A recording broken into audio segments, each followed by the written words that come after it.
Akhirnya, Putri Chandrawati mengaku terpaksa berbohong soal pelecehan seksual yang dilakukan oleh Nofriansyah Yosua Huta Barat, Brigadir J, di Duren 3. Putri terpaksa berbohong karena harus mengikuti skenario dari Ferdi Sambo, suaminya. Hal tersebut terungkap ketika ahli psikologi forensik dari Asosiasi Psikologi Forensik Indonesia (APISFOR) menjadi saksi ahli dalam sidang lanjutan kasus pembunuhan Brigadir J di Pengadilan Negeri PN, Jakarta Selatan pada Rabu, tanggal 21 Desember tahun 2022. Berawal dari hakim yang menanyakan kepada Reni terkait informasi pelecehan seksual yang diceritakan Putri Chandrawati ketika asesmen psikologi. Dari hasil asesmen psikologi tersebut, Putri mengakui kebohongannya itu kepada Reni Kusumowardani. Saat asesmen psikologi, Reni menyampaikan bahwa Putri mengatakan sebenarnya pelecehan seksual yang dialaminya tersebut terjadi di Magelang pada tanggal 7 Juli tahun 2022.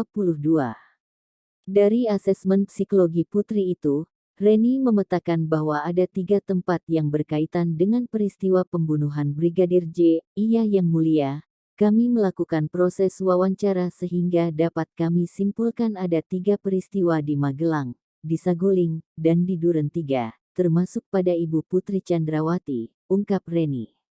Kemudian hakim bertanya kembali, ketika asesmen psikologi, apakah Putri Chandrawati menceritakan skenario awal pelecehan seksual di Duren 3 sambil menangis? Lantas Reni pun menyampaikan bahwa Putri menceritakan pelecehan yang terjadi di Duren 3 tidak benar dan terdapat tangisan dari Putri. Ibu Putri mengatakan bahwa peristiwa pelecehan seksual di Duren 3 itu tidak benar, tapi saya takut pada suami saya. Saya dipaksa untuk menandatangani BAP dan saya percaya pada suami saya, ungkap Reni menirukan jawaban Putri ketika menjalani asesmen psikologi. Itu ada tangisan, imbuh Reni, dikutip dari Kompas.tv, Rabu, tanggal 21 Desember tahun 2022. Namun, respons tangisannya secara fisiologis dan emosional itu intensinya berbeda dengan pada saat menceritakan peristiwa yang ada di Magelang, imbuhnya. Putri Chandrawati terpaksa berbohong soal pelecehan seksual yang dilakukan Brigadir J di Duren 3, demi ikuti skenario Ferdi Sambo. Dalam pandangan psikologis, Reni mengatakan bahwa tangisan Putri tersebut bisa terjadi karena akibat dari respons Putri yang takut kepada Ferdi Sambo dan mengenai kebohongan yang ia sembunyikan.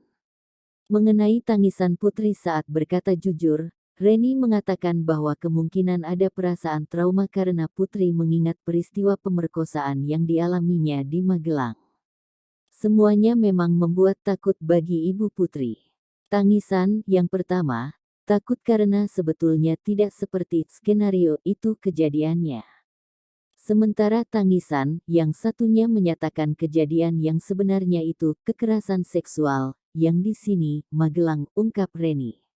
Respons tangisan betul ada pada dua-duanya yang mulia, hanya saya sampaikan terobservasi berbeda intensitasnya, imbuhnya, Rabu, tanggal 21 Desember tahun 2022. Saksi ahli sebut kesaksian Putri Chandrawati bisa dipercaya. Ahli psikologi forensik, Reni Kusumowardani mengatakan bahwa keterangan dari Putri Chandrawati soal pelecehan seksual di Magelang dapat dipercaya.